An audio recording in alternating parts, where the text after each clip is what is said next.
नमस्कार दोस्तों, डायरेक्ट वैदिक रेमेडीज चैनल में एक बार फिर से आपका स्वागत है। सुख दुख का रहस्य। एक बार माता पार्वती ने भगवान शिव से कहा, मैंने पृथ्वी पर देखा है कि जो व्यक्ति पहले से ही दुखी है उसे ही और अधिक दुख प्राप्त होता है, और जो सुख में है उसे दुख नहीं प्राप्त होता। महादेव ने इस बात को समझाने के लिए माता पार्वती को धरती पर चलने के लिए कहा, और दोनों ने मनुष्य रूप में पति पत्नी का रूप लिया और एक गांव के पास डेरा जमाया। शाम के समय उन्होंने माता पार्वती से कहा, हम मनुष्य रूप में यहाँ आए हैं, इसलिए यहाँ के नियमों का पालन करते हेतु हमें यहाँ भोजन करना होगा।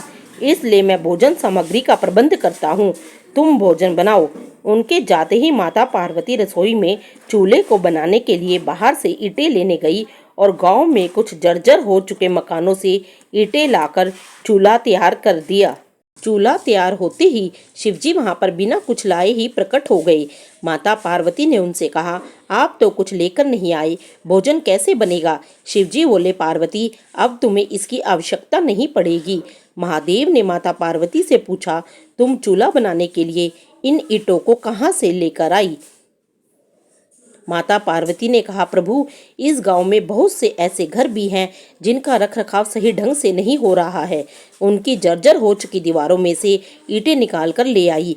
महादेव ने फिर कहा, जो घर पहले से खराब थे तुमने उन्हें और खराब कर दिया। तुम ईंटें उन सही घरों की दीवारों से भी तो ला सकती थी। माता पार्वती बोली, प्रभु, उन घरों में रहने वाले लोगों ने उनका रख रखाव अच्छी तरह से किया है और वो घर सुंदर भी लग रहे हैं। ऐसे में उनकी सुंदरता को बिगाड़ना उचित नहीं होता।